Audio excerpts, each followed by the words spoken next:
What's the creepiest real-life story you've ever heard that still gives you chills? Story 1. I was 16 at the time, and I had barely just gotten my driver's license. I had a friend in school, a girl who most considered boy crazy, but to my disappointment, she was not interested in me. She was the typical popular good-looking girl who liked athletes, and I was the nerdiest kid in class. Still, we were very close, and she would often tell me all her struggles and then delete the messages, mostly because the guys she liked were very possessive. One winter night, very late, I got a call from her. This was unusual, not only because she rarely called, but also because it was a school night. She was speaking in a hushed, shaking voice and asked me to come pick her up. I knew something was wrong, but she had to hang up after giving me the address. This was before navigation systems, and I barely knew how to get to school, but I printed out a route to her boyfriend's house in another city. She asked me to bring her clothes, specifically a shirt, underwear, and some sweatpants. I pushed my car out of the driveway and coasted until I was sure my parents could not hear it. When I got to the house, she came out, trying to make as little noise as possible. She looked shaken, her makeup smeared from crying, her hair messy. She got in the car, put the clothes on, and told me to drive.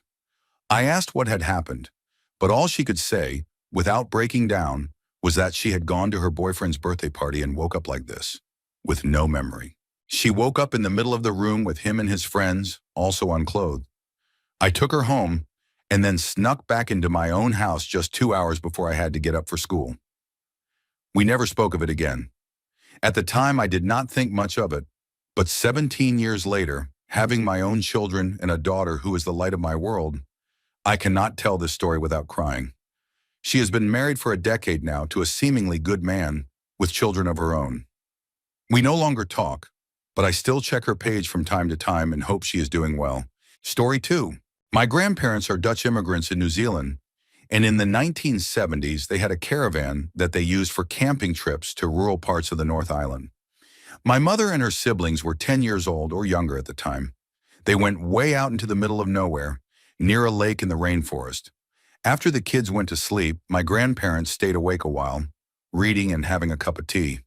They began to hear strange noises outside, like footsteps and twigs breaking.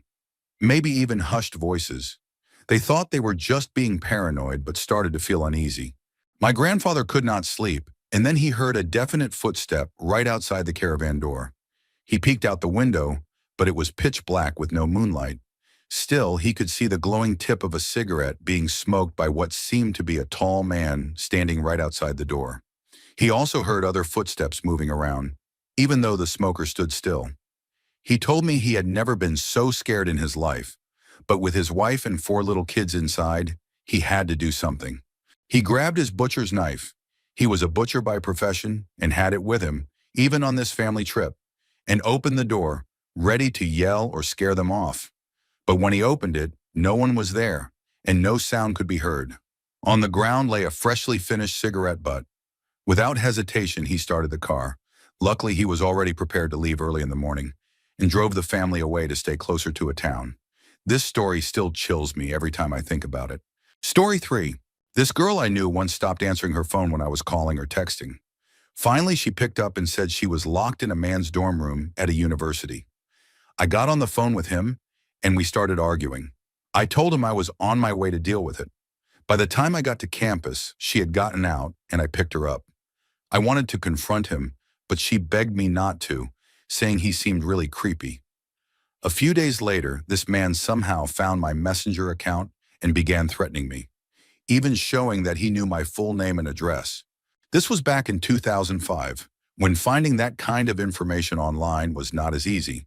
He threatened both me and her, but I thought he was just bluffing and told him I was ready to meet him anytime. Weeks later, he went on a date with someone he met online, and the outcome was tragic. He ended up taking her life in a brutal way.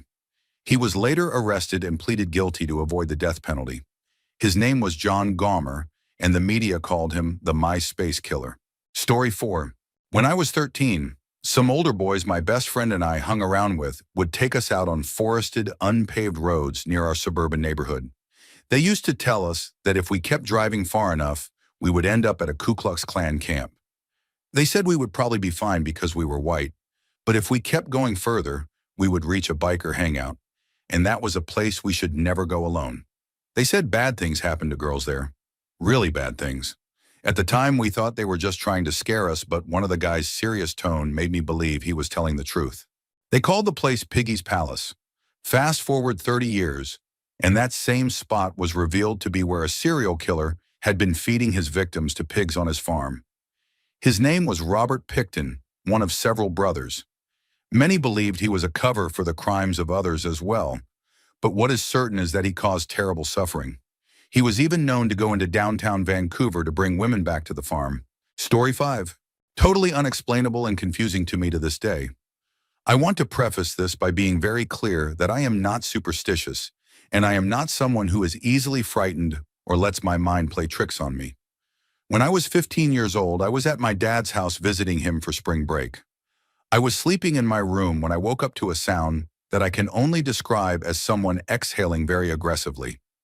It started far away, then got closer and louder, like someone had thrown an invisible ball at me. When it hit me, it was right in my ear, extremely loud, and it blew my hair to the side. Obviously, it woke me up, and when I looked across the room, I saw my window curtains blowing violently, as if the window was open. I thought to myself, oh no, I could have sworn I closed that. I hurried over to the window, because the curtains were still moving, and it was loud too. You could hear what sounded like wind whistling through the screen. But when I pushed the curtains aside to close it, everything suddenly went quiet and still, and I realized the window was already shut. I just sat there staring at that window for about 10 minutes, trying to understand what had happened. Finally, I went back to my bed and laid there awake until the sun came up, replaying it over and over in my head. I never figured out what could have caused it. Story 6. In my own life, my childhood best friend's grandfather, who struggled with alcohol, killed his girlfriend, who also struggled with alcohol, and hid what he had done. She was missing for about a year, but because of her lifestyle, her family assumed she had just disappeared again, and no one reported her missing. After the grandfather died, my childhood friend was supposed to inherit his car, which was parked about a block away from his house, but her aunt claimed it instead. Angry about this, my friend decided to be petty and called to have the car towed so that her aunt would not be able to get it back easily, since the car was still under the grandfather's name. One of the men working at the towing company was friends with the aunt. He called her to give her a chance to get the car first. When she went to pick it up, she noticed 2 or 3 large totes in the back seat. For some reason, she decided to look inside. The bags inside were all vacuum sealed in that frosted material where you cannot clearly see what is inside, only that it was something dark. She opened one, and immediately a horrible odor hit her. At first, she thought it might be spoiled meat, but when she looked closer, she realized it was a human hand. She called the police right away, and they took the totes in the car. Neither my friend nor the aunt ended up with it, and since the grandfather was already dead, nothing more was done. Years later, the same childhood friend of mine ended up caught in another tragedy. She had become addicted to substances, and one night was with 2 others, a couple who were also addicted. She was driving, the woman was in the passenger seat, and the man in the back. They decided they needed to rob someone to get money, so when they pulled up on someone, the man tried to rob him, but the person pulled out a gun, shot him, and ran. My friend and the other woman drove to a hospital, but instead of seeking help, they pushed him out of the car and fled. It took a few months for police to track down both women, but eventually they did, and both were sentenced to prison. My friend served around 5 to 7 years and has been out for a few years now. Story 7. I was about 7 or 8 years old when my family went to a man-made lake and park in South Georgia. It was basically a large dugout pond where the owner had added beach sand and palm trees, charging admission for people to park, grill, and swim. There was even a huge, unsafe water slide where kids often got hurt. Where my family usually parked was in front of a little island, just a clump of sand about 30 yards from the shoreline. I was not a great swimmer, but the depth was only slightly above my head, so I could bounce and bob my way out to the island. One day, while making my way there, my foot came down on what felt like a face. I could feel a nose under my toe.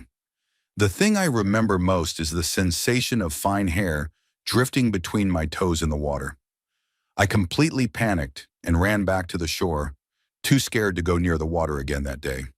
Soon after, I heard parents calling out a little boy's name, frantic and searching. They eventually pulled his body out from under the water, right in front of that island. I am 47 now, and I can still remember the feeling of that hair between my toes. Story 8. When I was 22 years old, I went out with friends after work. I had only 2 beers, but the next thing I remember was waking up from being substanced, finding myself in a terrifying situation. A man was trying to force me into something I had never agreed to. Shocked and furious, I pushed him away and yelled at him, but he only smiled and claimed I had wanted it. Fueled by pure anger, I curled up and gave him the hardest uppercut of my life, knocking him out cold. I was 6'3", fresh out of the army, and in my best shape ever. As I searched for my clothes, I heard hammering at the door and loud screams. I gathered my things, my wallet and cards scattered all over his apartment, and opened the door to find his much smaller boyfriend attacking me, screaming accusations. I lost control, shoved him into a wall, and hit him back before leaving. The next thing I remember, I was in a taxi on my way home to my girlfriend, crying silently for a long time. That night has never left me. Story 9. In the late 1970s, we lived on a small ranch south of San Antonio. Our neighbor Frank had just purchased a registered Brahman bull he named Cornelius. We helped him unload Cornelius into a holding pen so the cows could get used to the new addition to the herd. The very next day, Frank asked us if we had seen or heard anything unusual during the night. Cornelius was dead. We went out to his back pasture, which bordered ours, and found the bull lying on his side. There was no blood, no obvious injuries, just a few superficial scratches on his neck and hindquarters. None of us had ever known of anything in the area that could take down a Brahman bull. Later, through my dad, I heard that Frank claimed he had seen a headless woman in that pasture. After that, Frank never went back into that field after dark. He was not known for drinking, and we never saw this supposed woman ourselves. But he warned us about it, and it always left us uneasy. Story 10. This happened to me about 10 years ago. My childhood best friend Steve died unexpectedly. We had grown apart but had only recently started reconnecting after many years. Steve despised technology. No computer, no cell phone, nothing but a landline and an old television with an antenna. While I was away on business, I received the news of his death. Since he never married, had no children, and had been estranged from his family for nearly a decade, his body remained undiscovered for weeks. That fact haunts me to this day. Shortly after returning home, I left again to attend a course in Texas. While sitting in class, my phone buzzed. The caller ID read Steve. A cold shiver ran through me. I did not answer then, but later I called back. And of course, there was no answer. At the time, I worked for a satellite telecommunications company, so I understood how call routing and reassigned numbers worked. It could have been a misdial or some strange error in the system, but the timing was chilling. I do not believe in ghosts or spirits, but that moment still unsettles me and sometimes makes me question my assumptions. Story 11. There was a story about a female friend of a friend of mine who met a man in a bar. He invited her over, and she went to his place for a drink. After some time, she began to feel unwell, so she excused herself to use the bathroom. Once there, she immediately called the emergency number, gave the address, and before finishing the call, she passed out.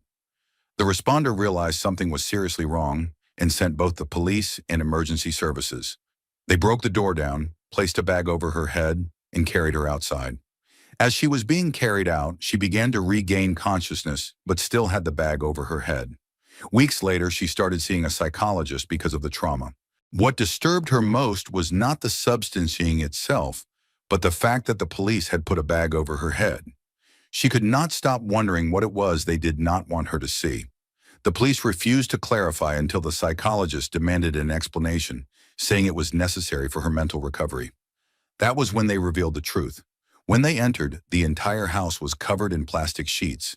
In the center of the living room stood a table with straps for tying someone down, surrounded by a collection of sharp instruments clearly intended for torture. The man had substanced her with the intention of harming her, likely fatally. The most shocking part is that he faced almost no punishment, being convicted only for substancing her. Afterward, she had to continue living in the same city as him. Not long after, I heard a strikingly similar story from a neighboring country just a few hours away. I have always wondered if these two cases were somehow connected. Story 12. Both my brothers, my mother, and my stepfather can confirm this experience we all went through.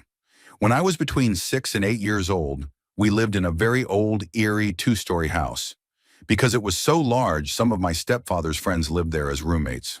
My room was at the top of the stairs on the left, with no door, while my brothers stayed in the room across the hall. The stairwell itself had doors at both the top and bottom, and I always closed them before bed because it made me feel safer. What I did not know at the time was that the previous owner of the house, our great-uncle Earl, had ended his life in my bedroom. I only learned that when I was older, and it suddenly made sense. Starting around 10 or 11 at night and lasting until about 4 in the morning, we would hear heavy footsteps climbing the stairs. The sound would reach the top, enter my room, then stop, only to start again at the bottom. It happened night after night for years, and it was terrifying. My brothers heard it, my mother heard it, and my stepfather did too. My youngest brother even claimed he saw figures in the house at night, and we suspected he might have been more sensitive to such things. One night, out of curiosity, I opened the top stairwell door and switched on the light, determined to see who was coming up. But no one was there, and the footsteps immediately stopped. I bolted back to bed, hid under the covers, and sure enough, the steps began again from the bottom. Sometimes my mother would yell, "Go to bed, Earl," when the activity grew stronger, and unbelievably, the footsteps would stop. As a family, we have always shared a mix of fear and fascination with the paranormal after living in that house. Eventually, it was burned down in a controlled fire to make way for new neighborhoods. I went back afterward and picked up a few scorched bricks as keepsakes. Because of those years, I will always believe in ghosts. Story 13. We lived in a small ancestral compound together with family, relatives, and some tenants. Everyone generally got along well. In the early 2000s, we would all gather in the living room to watch Filipino soap operas while my cousins and I played cards in the corner. It was a close-knit community. One tenant, a student we called Mary, was quiet and kept to herself. A few weeks before the tragedy, she began acting strangely, rarely leaving her room and appearing distant and blank. My mother often checked on her, asking how school was going and if anything was troubling her. I can still clearly remember that night. Around 2 in the morning, my cousins and I were watching our uncles prepare pigs for the next day's event when suddenly a scream cut through the night. The horror that followed is something I will never forget. We discovered an infant who had not survived, left in our backyard in a horrifying state. My mother rushed us inside, but before I was pulled away, I caught a glimpse of the child, and that image has stayed with me all my life. It was Mary. We realized it from the blood trails leading back to her room. She had been terrified of her parents finding out about her pregnancy, and in her despair and confusion, she had made a tragic choice. The next morning, her parents arrived with the police and paramedics. I believe she was taken to a psychiatric facility, but much of that day is hazy in my memory, except for the disturbing details. The creepiest part was what followed. In the days afterward, my mother seemed to be haunted by the child. Our old house had massive built-in cabinets, and sometimes she claimed she could hear crying inside the wardrobe, small footsteps, crackling sounds, and even visions of the infant in the hallway. Strangely, no one else experienced these things, only my mother. Within months, we moved out of the compound, but the memories have never left me. Story 14. I was renovating my house when I found a journal in a bricked-up room. I hope what's in it isn't true. When I first saw the house, I couldn't shake the feeling that it was made for me. It was old, run down, but full of potential, like a blank canvas waiting for an artist. I couldn't believe that the price for the house was surprisingly low. I wanted this house to become my dream place. The house was in the forest. The only problem was the broken internet cable, but I still wanted to renovate it, so I decided to buy it and take matters into my own hands. I started the renovation from scratch, first removing the damaged floors, dismantling broken installations, and stripping off old wallpapers. Every day I woke up before dawn, armed with tools and unrelenting determination. It seemed that the house, despite its condition, had its own soul that I was trying to uncover.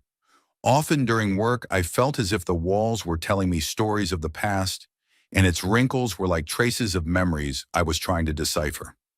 During one of these sessions, while peeling away layers of rotting plaster from some walls, I came across something completely unexpected. Deep recesses in the walls concealed something I hadn't anticipated, a bricked-up room with no doors.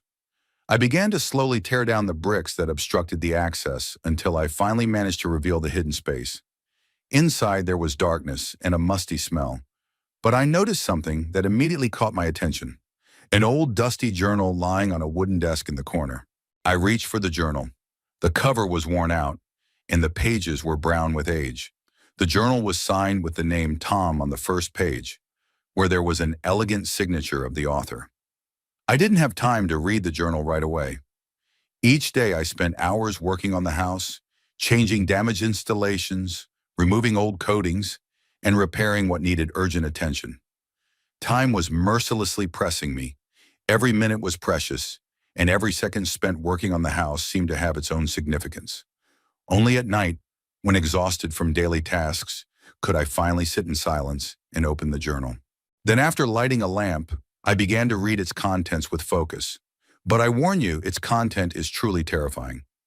Tom's journal. I had always dreamed of having my own place. After years of living in rental apartments, I finally managed to buy my own house in the forest near the city. Finding the perfect place wasn't easy, but I ended up with a cozy old house. It had its charm and that nostalgic vibe that drew me in. I hope to get to know people in the nearest city soon, but for now I focused on adjusting to the new surroundings.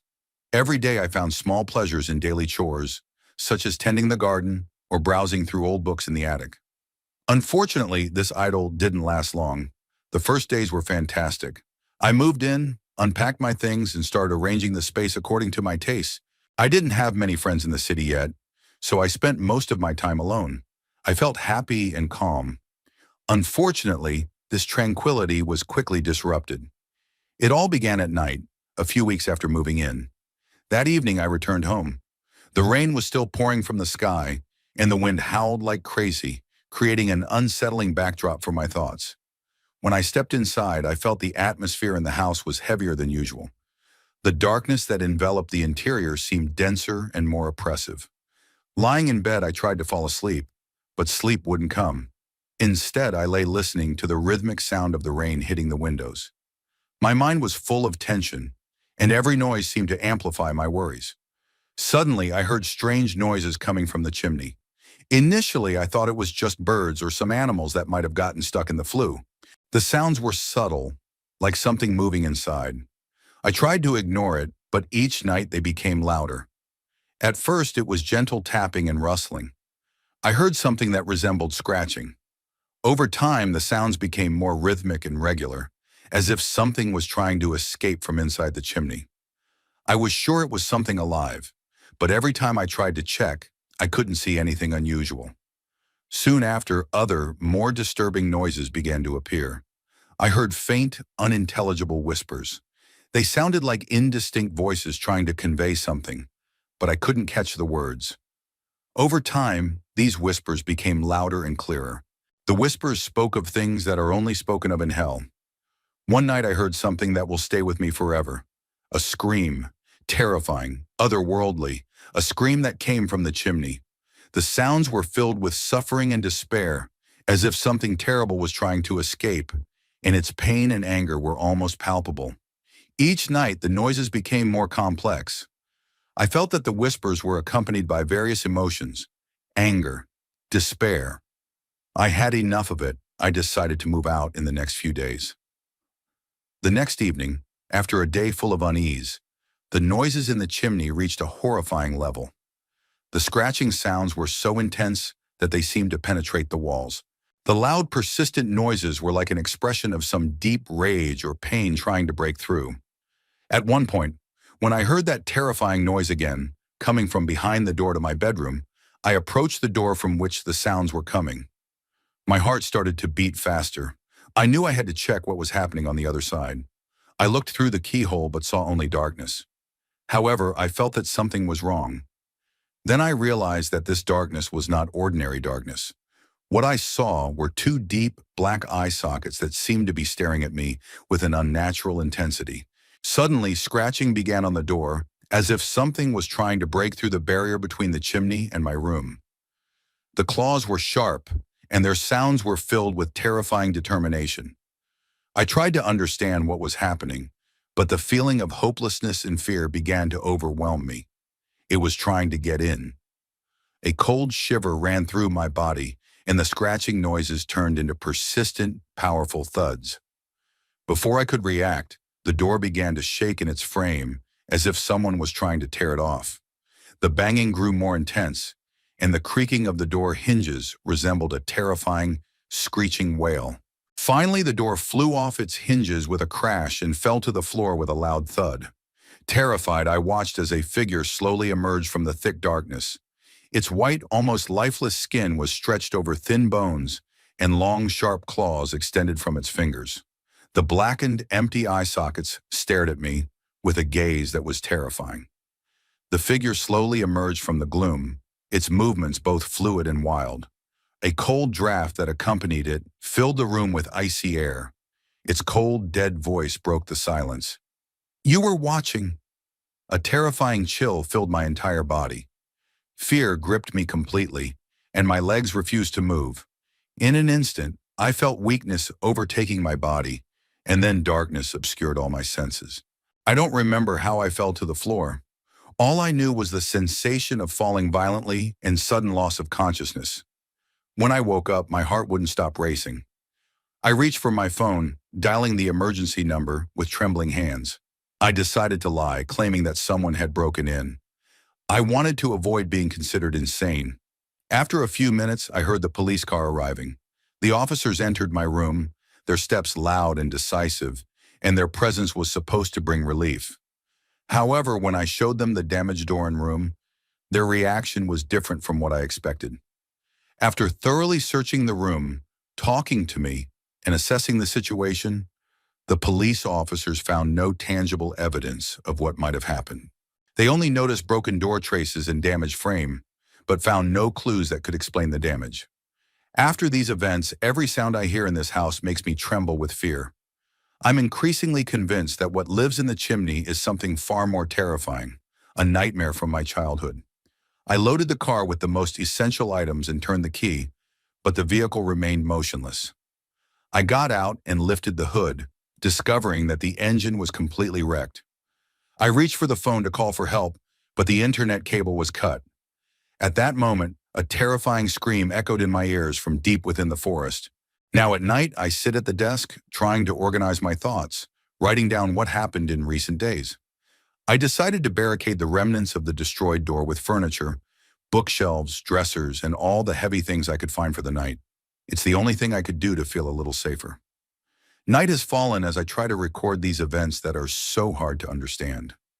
I sit at the desk in the dim light, with only the desk lamp casting a faint light on the pages. With each passing moment as the night deepens, the atmosphere in the house becomes more oppressive. I hear it. The slow scratching has begun. Story 15. When I was 7 years old, my mom began struggling with substances. From what I later learned, it started with pills like OxyContin, and over time it progressed into Hero, then Hero and crack. Around this time, my dad first laid hands on me. I would not clean my cousin's room, so he picked me up by my arms and flung me across it. Later, he bought me food as if nothing had happened. My mom eventually lost our childhood home, and we moved into a barely furnished house where food was scarce, and sometimes she would not wake up. Still, I tried to find happiness.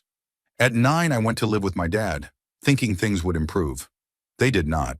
Not long after, during one of his fits, he threw a screwdriver at me, cutting my knee. At first, the violence was rare. A slap here, something thrown there. But once he began dating his now ex-wife, everything escalated. He beat our cat to death after it angered him, and when I screamed at him to stop, he kicked me into a wall. Later, he beat our dog nearly to death after leaving it alone for 12 hours, and the dog eventually gave birth to stillborn puppies. My dad forced me to carry their bodies in a bag, kicking me when I refused. There were many other incidents. Once, after I threw a toy at his door in frustration, he beat me with it until I bruised. Another time, he shoved a broom handle into my throat when I asked for a break from chores, leaving me gasping on the floor while he stared down at me. On a drive-through run, he smashed a car part on my head for something I did not even do. When I dared to talk to old friends through my window, he dragged me by my hair and slammed me against the wall. He once hit me in the head with a board full of nails, leaving me bleeding heavily, and another time used a drill on my leg. By 12, I had scars, bruises, and thoughts of not wanting to live anymore. Food was always an issue too. I was given the same amount as my much younger stepsister, so I often snuck food and was punished severely when caught. Sometimes my stepsisters framed me for things I had not done, and my dad always believed them. By 13, my room was locked from the outside with 2 latches, my windows nailed shut, and I had only couch cushions for a bed. A bucket in my closet served as my bathroom. At times, they forgot to unlock my door in the morning, leaving me trapped all day. I even learned to climb out the second-floor window just to get relief. I lived in constant fear. The breaking point came when I got suspended from school for something small. I was convinced going home would mean the end for me. So instead, I wandered the streets hungry and scared until I reached a grocery store, intending to steal food. There I ran into a friend and her mother. I explained everything. They called the police. That call changed my life. Story 16. This is something I experienced myself. To some, it might not be the creepiest thing ever, but it truly freaked me out. I went on vacation to California with my family for New Year's, and we stayed 2 days on the Queen Mary. If you know anything about the Queen Mary, you know it is considered extremely haunted, especially on floor B. I had no idea at the time. I cannot remember the exact room number, but it was very close to the famously haunted room B340. On the first day, we arrived around noon. The room was divided into 2 smaller rooms with a door between them. I went into mine, set my luggage down, and began unpacking. As I stood in the middle of the room holding a shirt, something brushed against my right leg. I immediately looked down, but nothing was there. The only way I can describe it is that it felt like a cat rubbing against me. Later, on a tour of the ship, the guide mentioned how the Queen Mary once had cats to control the rats, and that some visitors still report feeling a cat brush against their leg or hearing meows. It felt like too strange a coincidence. The next night was even worse. Around 3 in the morning, after walking around the ship, I returned to my room. While looking at the floor and approaching my bed, I suddenly got chills. When I looked up, I saw what looked like a human-sized gray cloud sitting on the corner of my bed. The instant I realized what I was seeing, I turned around and ran into my dad's room. I was hysterically laughing because I was so terrified. My dad came back with me, but of course, nothing was there. Let's just say I barely slept that night. Story 17. In the neighborhood where I used to live, a couple of events have stuck with me to this day. One happened in my own apartment building. Late one night, around 2 in the morning, a man who was a police officer got into a violent argument with his wife. In anger, he left their home with their small son, who was about 3 or 4 years old, and drove him to his brother's place. The uncle was confused but agreed to take in the boy for the night, thinking it was just a fight that would calm down by morning. The man returned to his apartment, but after more screaming and chaos, he ended his wife's life before turning the weapon on himself. I did not hear it myself, but my neighbors did, and it left scars on them that never healed. The second memory is from my friend's apartment building, just a block away. The ground floor was paved with smooth white tiles, and to reach the outside, everyone had to pass through a common area where all the balconies were visible. One night, a woman struggling with severe depression jumped from the top floor. The entire neighborhood was shaken, and it was in all the local news. But what really stayed with me was what my friend said when she told me about it, her face dark and heavy. Red. There was red splattered everywhere. Later, when I visited her building, she pointed out the tiles. Despite cleaning, dark, splotchy stains still marked the floor. She looked at me and said, "Yes, it's exactly what you think it is." They scrubbed it as much as they could, but some stains never go away. Story 18. I sometimes go dark in my own head and completely black out. It has not happened in years, but 2 moments stand out. The most recent was when I had gone to sleep and suddenly woke up standing at the foot of the stairs. I was confused, staring down the staircase, when my father's voice startled me from behind. He was holding me, preventing me from going further. Apparently, my mother had come into my room to check on me, and I woke up screaming and scratching her, trying to get away before attempting to run downstairs. My dad caught me just in time. I have no memory of it and would have dismissed it as some strange episode of sleepwalking, except it had happened before. Back in elementary school one morning, I forgot to change out of my pajama shirt. I walked to school as usual, but right as I was about to step inside, everything went black. The next moment I remember, I was walking back out of school at the end of the day. I had no memory of what happened in between. That was the scariest part. This was not new to me. When I was very young, I often felt like a passenger in my own body, as if someone else was making the choices while I simply observed until I woke up again. Story 19. I work in emergency communications, and I once came in right after a double murder-suicide where a man had taken the lives of his wife and adult daughter before ending his own.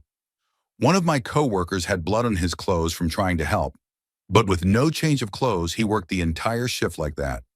At the end of the day, I found out the daughter was actually my husband's friend and co-worker, the same woman I had hung out with just weeks earlier. I had only met her once, but she was kind. She told me she had moved back home to help her mom, and at the time I thought she meant with an illness. Later I realized she meant helping her mom deal with her father. That night, she was the only one who noticed tension between my husband and me during a brief interaction about his drinking. No one else picked up on it, but she did. Instead of making it awkward, she went out of her way to include me and make me feel comfortable. I had no idea how much darkness she was living with herself. Story 20. I was staying at my friend George's house for a week, and one night we decided to sneak out with our electric bikes. We rode around for a while, eventually stopping at the local high school with some other kids. On the way back, both of our bikes died, so we had to walk. The fastest route home was through a small alleyway. Normally, it was safe during the day, but neither of us had ever gone through it at night. It was around 5 in the morning in South Philadelphia, and there were no cars, no people, no birds, nothing. As we walked, I suddenly felt something strange in my head, like a tingling sensation. I looked at George and asked if he felt it too, and he said yes. Instinct kicked in, and we both started running. It felt like our bodies knew something was wrong. We made it back safely, but it shook us. The next night, we snuck out again without our bikes. Walking past a house near the alleyway, we noticed something strange. It was not in the middle of the alley, but it was the only house around. This time, when we walked by, we looked through the window and saw blood splattered across the walls and down the hallway. We ran and called the police. Soon after, detectives and officers filled the area, taping it off and entering the house in hazmat suits. We watched from afar, stunned. That alleyway has never felt the same to me since. Story 21. When I was in middle school, we had a swimming class. One day when we walked into the pool area, there was a camera on a tripod facing the pool. The day before, we had been told to bring baggy shirts and pants so we could practice swimming in heavy clothing, in case we were ever in that kind of situation in real life. Our teacher recorded the entire class while we swam, and even when we removed the wet clothes afterward, still wearing our bathing suits underneath. When asked why he was filming, he said, "I do this every year, and when you're seniors, I'll send you the video so you can all watch and laugh about it." The strange thing was that he had been teaching there for about 15 to 20 years, yet no seniors had ever received such recordings. My sister, who graduated 4 years before me and took the same class, never got one either. At the time, I thought it was odd but didn't dwell on it. Years later, I had moved to a different school and forgotten all about it, until one day while scrolling online, I saw an article about my old swimming teacher. An investigation had been done, and authorities had found an immense amount of disturbing material on his computer. He ended up going to prison. I still think about it sometimes, and it chills me to remember that we were filmed by him, unknowingly part of something far more sinister. Story 22. Back when I was struggling with addiction, I was best friends with a girl who had very unstable behavior. She introduced me to it, and her way of getting what she wanted was to flirt with or use dealers, sometimes bringing me along so we could both get it for free. She also had another friend she constantly insulted, calling her dumb, spoiled, and reckless. She pretended to be close to her, though, because that girl was wealthy, always had access, and knew all the parties. One night, I ended up in a situation with them. We were hanging out, and it was that girl's birthday. She was clearly in no state to go anywhere. She was mixing substances, drinking, and barely able to stay upright. At one point, while the others left to buy alcohol, I stayed with her. She was kind to me in that moment, complimenting my makeup, and I even did hers while we talked about spirituality. It was the first and last time I had a real conversation with her. Later that night, after the others returned, she kept taking more, far past what was safe. Suddenly, she began convulsing. I froze in fear while her so-called friends laughed it off and tried to drag her up so they could go to a bar. I kept saying she needed a hospital, but they refused, worried she would get angry at them. I secretly recorded part of it, both as proof and because I felt so powerless. Watching her body shake, her eyes roll, and hearing the others giggle as they forced flip-flops on her feet is something I will never forget. They even pushed her into a car to continue the night. I was terrified, convinced I was watching someone die in front of me. Miraculously, she snapped back as if nothing had happened and insisted on partying more. But it haunted me. A month later, I learned she was gone, not from that night, but because she had been lured into a dangerous situation with someone who gave her more than she could handle. She never made it back. I still carry guilt for not doing more, even though I know I was young, scared, and outnumbered. She was kind beneath all the chaos, and she deserved better friends. Rest in peace, Mel. You are not forgotten. Story 23. The older I get, the creepier this memory feels. When I was about 6 or 7, my older sister and I went to play soccer at a nearby school. Our dad sometimes joined us, but he was drinking a lot back then, so that day our older brother dropped us off on his way to work.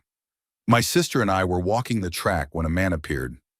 At first, I did not think much of it, but something felt off.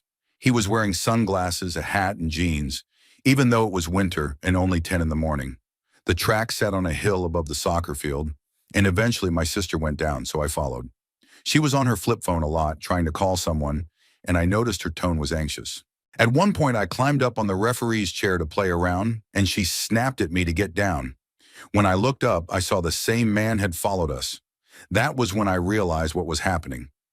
My sister was on the phone with our brother, who worked just down the street, explaining the situation. She pulled me in front of her as we reached the end of the field, but the fence was chained shut. She forced it open just enough for me to squeeze through, and by then the man was chasing us. I got through and held it open for her, but she dropped the ball. Without thinking, I ran back for it while she screamed my name. Somehow I managed to scramble back through, and just then, like in a movie, our brother's car came rolling up. My sister yanked the door open, I dove in, banged my head, and we sped off. My brother was cussing, my sister was panicked, and I barely understood except that something truly bad had almost happened. They told me to keep it secret, and I did, until I was 18 or 19, and finally told my mom. Sometimes I wonder what might have happened if my sister had not noticed in time. Maybe we would have ended up on a missing poster. Story 24. When I was 17, right before leaving for boot camp, I went to a party in the woods with a friend. We were drinking heavily, and at one point I stumbled off to throw up. While doing that, I noticed flashing red and blue lights in the distance. Police. I rushed back and warned everyone that the cops were outside and probably about to come in. The whole crowd scattered. I took off down a dark path, and at the far end, I saw a man standing there, looking over his shoulder. Thinking he was a cop, I threw myself into the bushes and hid under the branches. He walked down the path right toward me and stopped just a few feet away. I could see him faintly through the brush, but stayed completely still. After a tense moment, he looked around and kept walking without noticing me. Once he left, I got up and eventually found some other people from the party, and together we snuck out of the woods. My friend and I went back to his house, where we noticed heavy police activity all over the town. The next morning at breakfast, his mom mentioned that police from both towns had been on a manhunt that night. A man had robbed a convenience store, shot and killed the clerk, attacked a woman, stolen her car, and then dumped it before hiding out in the woods where we had been partying.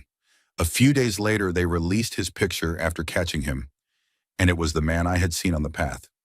At the time, I laughed about it, but now I realize just how close I came to something far worse. Story 25. On my mom's side of the family, everyone is very religious, devoted Christians.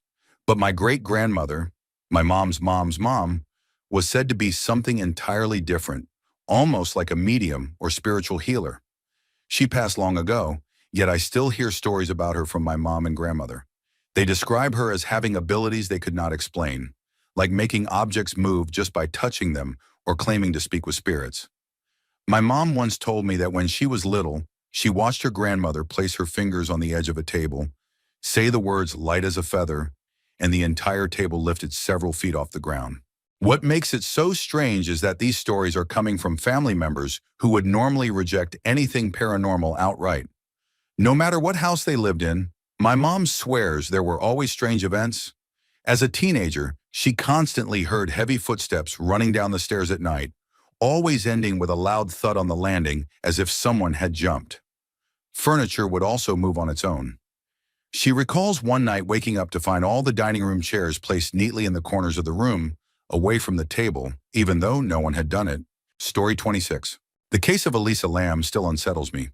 For anyone unfamiliar, she was a young woman staying at the Cecil Hotel in Los Angeles, a place already infamous for its dark history. The last footage of her shows her inside an elevator, acting terrified. She presses multiple buttons, peeks outside as if she is hiding from someone, and moves in and out nervously. Oddly, the elevator doors never close no matter what she does. Soon after, she disappeared. Her parents in Canada reported her missing, and police began searching. Weeks later, hotel guests started complaining about dark water coming from their taps, tasting strange when they brushed their teeth or cooked. Maintenance workers went to check the rooftop water tanks and found her body inside. The disturbing part is that those tanks supposedly required two people to open, and the rooftop doors were supposed to be locked with alarms. How did she get up there, open a tank, and close it behind her? Even if she could, why would she? To this day, people argue whether it was a tragic breakdown, something sinister, or something paranormal. Whatever the truth, it remains one of the most haunting mysteries I have ever read about. Story 27. I work as a nurse in a post-surgical unit in the largest hospital in my city, where patients travel from hundreds of miles away for their operations because the surgeons are considered the best. What we do not tell the patients, what we are not supposed to tell them, is that there are ghosts here. Just like in any other hospital, people pass away, and sometimes their spirits linger, or perhaps it is just fragments of them that remain behind. Something science has not yet explained. There have been more than a few moments that raised the hair on the back of my neck, and some have even sent me into fits of terrified screaming, though such reactions are frowned upon, so I try to stay calm. A few months ago, one patient told me she felt there were 3 other people in the ward with her, whispering back and forth in the other 3 beds. The disturbing part was that she was alone in a 4-bed room, and when I pulled back the curtains, all the other beds were empty with no visitors or staff inside. A few weeks later, another patient, also left alone in the same room, described the exact same thing, whispers in the dark that would not let her sleep. I reassured her it was her imagination, even though a chill went down my spine. People recovering from surgery already have enough to worry about without thinking of spirits when they should be focused on physiotherapy, discharge instructions, lifting restrictions, and medication adjustments, so we keep such stories to ourselves. Some nurses admitted they could not sleep in a certain storage room on breaks during the night shift because they felt someone was there with them, standing over them as they slept. I did not believe them until I tried it myself, only to experience the most vivid waking dream I had ever had. In it, I awoke in the storage room and sensed someone watching me from the corner, their dark outline visible in the dim light. When I tried to turn on the lights, they did not work, and the door would not open. Somehow, in that dream that felt so real, I lay back down as the figure crept closer, vanishing and reappearing above me. My eyes felt open the entire time as I lay paralyzed, forced to watch. I cut my break short and returned to work, but I never used that room again. Another story haunts me even more, especially now as I head into another night shift. Last week, a fellow nurse told me about sleeping in the staff room where there are 2 couches and a television. A bright light woke her, and through the small glass window on the adjoining bathroom door, she saw a woman staring straight ahead. The detail that unsettled her most was the woman's old-fashioned hairstyle, her outdated blue pinstripe scrubs, and even a nurse's cap like those displayed in the hospital lobby.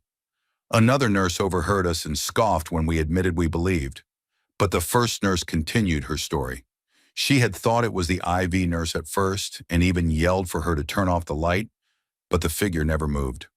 Later, she learned nobody had been there that night, and that room had been locked.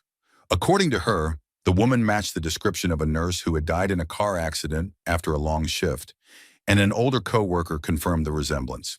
Ever since, she has stayed awake on her drives home, remembering the ghostly figure as a grim reminder. What unsettled me further was that just the night before, a patient in room 14 told me someone with old-fashioned scrubs had been peeking into their room. While delirium from pain medication like Dilaudid can cause such visions, I limited her to Tylenol. Later that night, I walked by and truly saw her, a woman in blue pinstripe scrubs and a cap, standing in the doorway. My legs shook as I followed her down the hall, but when I turned the corner, she had vanished within seconds. The only possible room she could have entered was room 9, but when I stepped inside, all the patients were wide awake at 3 a.m., complaining of freezing air and unseen presences. One woman insisted she had just spoken to another nurse, though none had entered.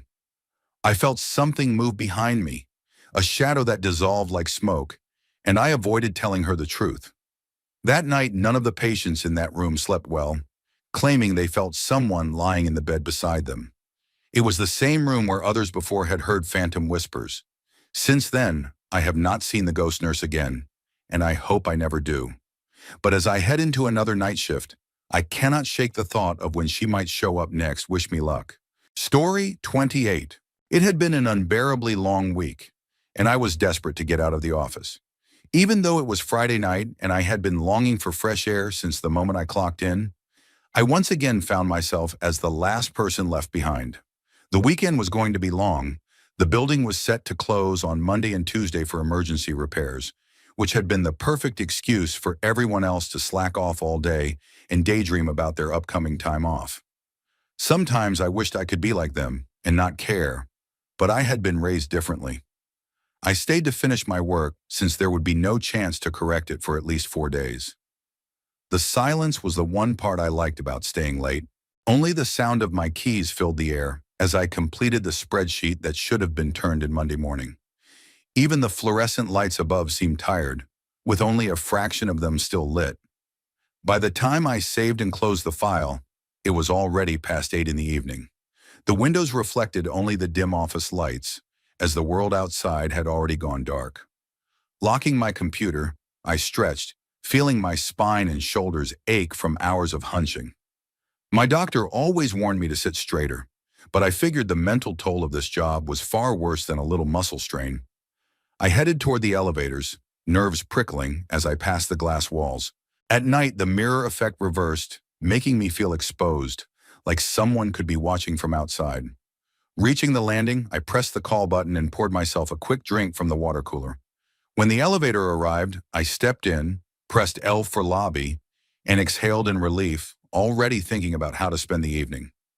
I considered going out, but the idea of pizza, beer, and either gaming or a comedy marathon sounded more appealing.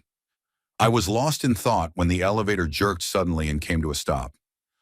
My stomach dropped. I pressed the call button repeatedly, waved at the security camera, and even tried to pry the doors open, but nothing worked.